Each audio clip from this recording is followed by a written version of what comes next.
আমার হাজবেন্ডের মামার বাড়ি গিয়ে দিনটা কেমন কাটলো সেটা তোমাদের সাথে শেয়ার করব।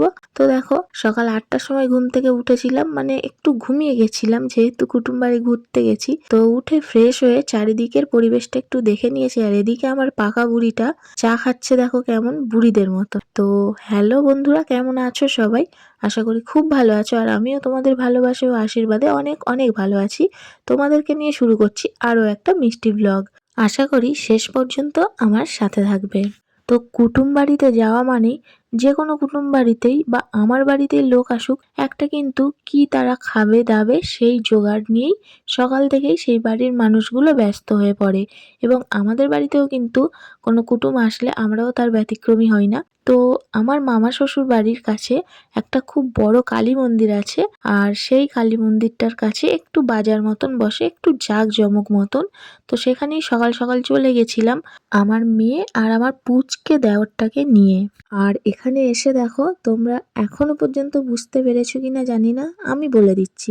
এই দেখো হনুমানগুলো দেখো, মানে এক দল। এখানে কটা হনুমান ছিল আমি গুনিনি, নেই নেই করে 15টা তো হবেই। তো যাই হোক, মামা শ্বশুর বাড়িতে সকালবেলার টিফিনে মেনু ছিল বাঁধাকপির তরকারি আর মুড়ি। আমি বললাম তাহলে আমি একটু কালীবাড়ি থেকে আলুর চপ কিনে নিয়েই আসি, তাহলে কিন্তু খাওয়াটা বেশ জমে যাবে। আর দেখো, দোকানদার তো তখনও ব্যস্ত ছিল আর এখনো ব্যস্ত, ওনার তো কাজ শেষই হচ্ছে না। মানে আমাকে যেন চোখে দেখতেই পাইনি, কখন থেকে দাঁড়িয়ে আছি তবুও দেওয়ার নাম করছে না। এই যে ফাইনালি আমারটা হলো। তো বাচ্চাদের হাতে দুটো লজেন্স গুঁজে দিয়ে চপের প্যাকেটটা নিয়ে একদম চললাম মামার বাড়ির দরজায়। তো এবারে ভাগ বাটোয়ারার পালা, সবার পাতে খাবার বেড়ে দেবে। এই যে আমার শাশুড়ি এখন জায়গা করে দিচ্ছে, আর আমার মেয়ে দেখো এসেই একটা বান্ধবী পাতিয়ে ফেলেছে, মানে খুব বন্ধুত্ব হয়ে গেছে। তার সাথেই থাকবে, তার সাথেই ঘুরবে, তার সাথেই খেলবে।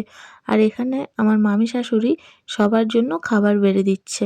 আর হ্যাঁ, তোমাদের কিন্তু আগের থেকেই জানিয়ে রাখছি, তোমরা যেন আবার কেউ বলো না যে তুমি তো কোনো কাজ করোনি। সত্যি কথা বলতে আমি অনেক কাজ করেছি, তবে যদি এখন আমি ক্যামেরাটা ধরে থাকি তাহলে কি আর আমার কাজটা দেখতে পাবে বলো?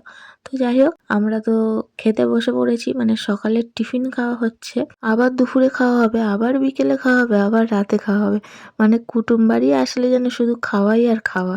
এটা কিন্তু সত্যি, তোমরা মুখে যতই নানা করো।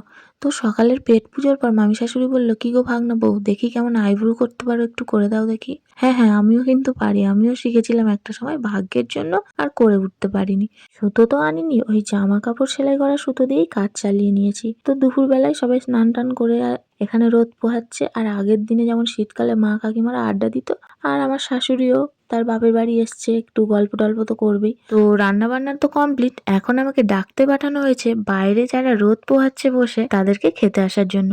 তো এদিকে দেখো আমার মামি শাশুড়ির তো ভাত বাড়াও হয়ে এসছে। এখন খেয়ে নি, ঘুমটুম দিয়ে আবার দেখা হবে। এখন আসি, টাটা।